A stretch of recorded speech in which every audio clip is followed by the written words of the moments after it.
2.75 करोड़ आई है। कार्यक्रम के मुख्य अतिथि श्री महिपाल ढांडा जी, मंत्री हरियाणा सरकार, पंचायत एवं सहकारिता मंत्री रहे सुप्रसिद्ध समाजसेवी श्री रामनिवास गुप्ता जी ने पटका पहनाकर महिपाल जी का स्वागत किया। पगड़ी पहनाकर भगवान अग्रवाल जी, जो कि सेक्टर 29 पार्ट 1 इंडस्ट्री एसोसिएशन के प्रधान हैं, और शॉल वार्ड नंबर 14 पार्षद शकुंतला गर्ग ने पहनाकर मंत्री का स्वागत किया।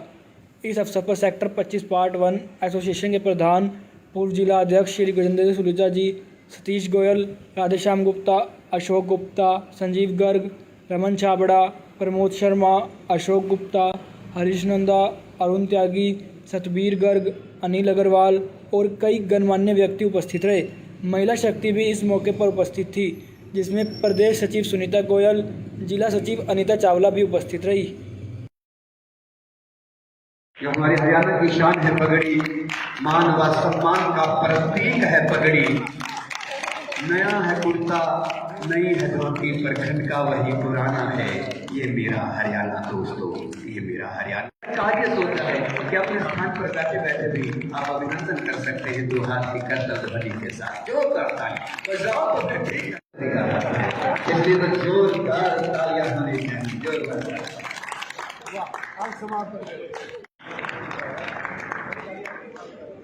सुभाष गर्ग जी के भाषण ये अवसर मुझे भी ना अंकल सर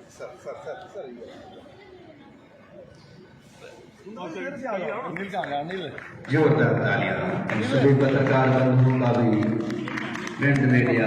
मेरा बड़ा भाई मैं पास ही खड़ा पर छाए हुए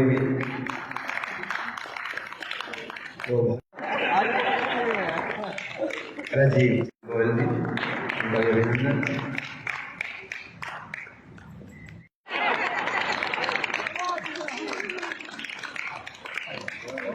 गुप्ता जी, श्री भगवान अग्रवाल जी, श्री कुशल जी, मोदी के वर्तमान रामदास।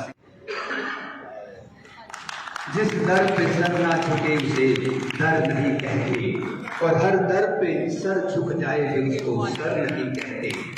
जिस घर पे बुजुर्गों का सुप्रसिद्ध समाज सेवी नागरिक, आप सबको मैं अभिनंदन करता हूँ, वंदन करता हूँ। तालियों की गड़गड़ाहट होती रहनी चाहिए, कभी खुश और आपको कम ज्यादा होना चाहिए, क्योंकि महिपाल ढांडा जी जहाँ विधायक हैं वहाँ मंत्री बनकर के पानीपत को दोनों हाथों से दे रहे हैं।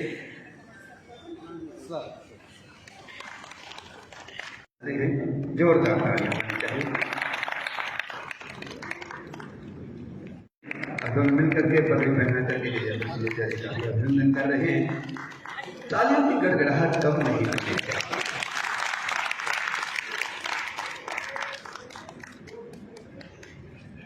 पानीपत ग्रामीण क्षेत्र की इस विधानसभा को 4 चांद लगाने का कार्य कर रहे हैं, और आदि गजेंद्र सलूजा जी, सभी महान अनुभव आज यहाँ हैं। आप सभी अपने अपने स्थान पर, सभी एक से एक व्यक्ति अपनी जगह पर एक एक आफताब है।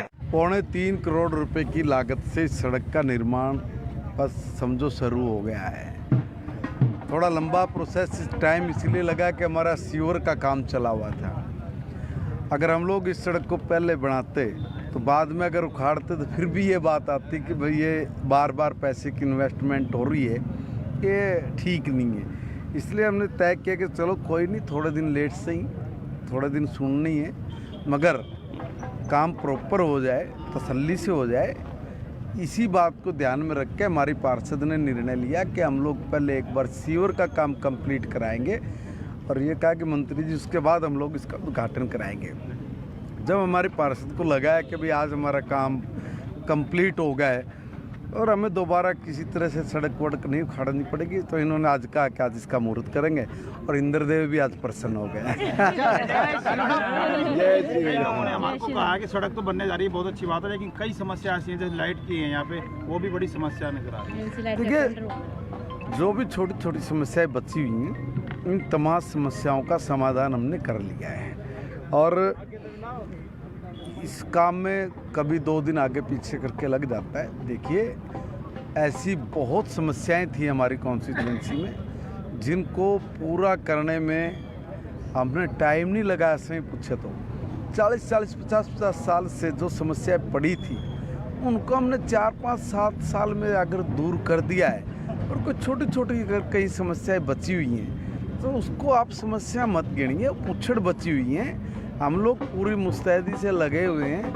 हमने सब चीज़ों का ग्रांट भी पास कर लिया है, पैसे भी हमारे मंजूर हो गए हैं, टेंडर्स भी हमारे लग गए हैं। इन कामों में बहुत ज़्यादा तेज़ी आ जाएगी, स्पीड अप आ रहे हैं, मगर काम में थोड़ा टाइम लगता है। दूसरी बात क्या कि अभी कोई पूरे हरियाणा में एक पानीपत ग्रामीण विधानसभाएं नहीं है, बाकी भी विधानसभाएं हैं। जितना फंड्स, जितना बजट हम लोग लेके आए हैं, ये अपने आप में एक मिसाल है।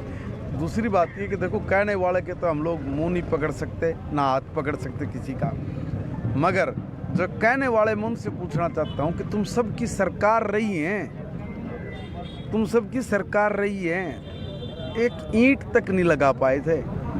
आप किसी पे भी कटाक्ष करने से पहले एक बार अपने गिरेबान में झांक लें कि भाई आप लोग क्या करते थे। हमने हर काम को बड़े तरतीब से किया है और इसलिए इतना फास्ट हम लोग इन सब कामों को करा पाए हैं। बीच में अगर कोरोना काल नहीं होता तो वो जो 2 साल हमारे लिए जो गए हैं, मैं मानता हूँ कि उस 2 साल में हम बहुत कुछ ऐसा कर सकते थे जो हम नहीं कर पाए, और उसका खामियाजा डेवलपमेंट की दृष्टि से हम स्वीकार करते कि हमें उसमें चूक हुई है, मगर उसमें मेरी गलती नहीं है, ना सरकार की गलती है। पूरे विश्व में इस तरह से स्थिति पैदा हो गई कि हम और आप कुछ भी करने में सक्षम नहीं थे।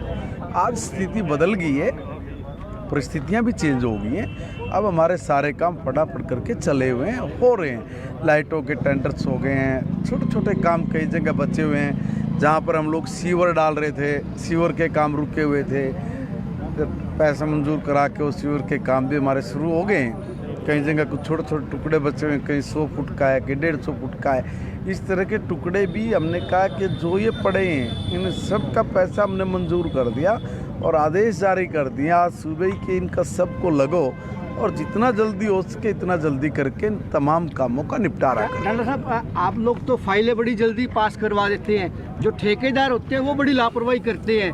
3 महीने का काम 3 साल तक नहीं करते। ऐसे ठेकेदारों के लिए कि आपको परमानेंट मीटर लगा जाएगा भी कितने टाइम में कौन सा काम पूरा होगा? देखिए, वैसे तो टेंडर में टाइम बाउंड हो भाई, आप इतने दिन में ये काम करके दोगे, मगर कई बार कई टेक्निकल अड़चन इस तरह की आ जाती है और कई बार ठेकेदार भी इस तरह का मिल जाता है कि उस काम में थोड़ा अटका लग जाता है। बहुत सारे लोगों को हमने ब्लैक लिस्टेड भी किया है, मगर सबको ब्लैक लिस्टेड कर देंगे तो फिर काम किससे कराएंगे। इसलिए कुछ जगह पे थोड़ा संयम रख के, थोड़ा समझदारी से, थोड़ा तालमेल बिठा के भी प्रशासन को अपना काम करवाना होता है। यहाँ पर जो कुछ सड़क उखाड़ के कितने दिनों बाद बनानी चाहिए?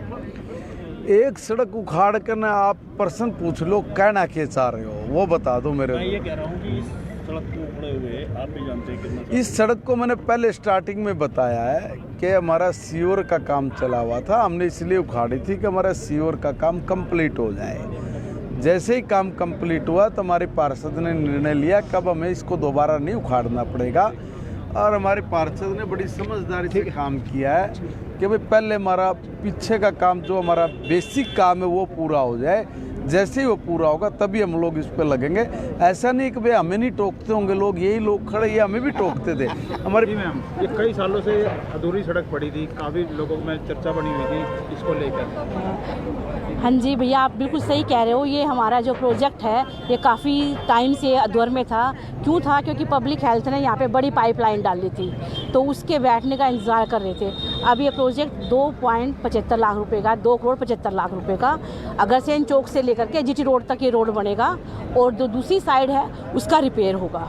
मैं माननीय मंत्री जी का बहुत बहुत धन्यवाद करती हूँ कि उन्होंने जो है इतने अच्छी तरीके से हमारे प्रोजेक्ट को समझा, लगाया और इस काम को आज उनका शिलान्यास करके कल से काम शुरू हो जाएगा। कितने टाइम से टूटी हुई थी सड़क? वैसे हमने काफ़ी रिपेयर भी करवाई, टूटती रहती है, बारिश का टाइम है, सड़क तो टूटती रहती है, फिर रिपेयर भी करवाते रहते हैं।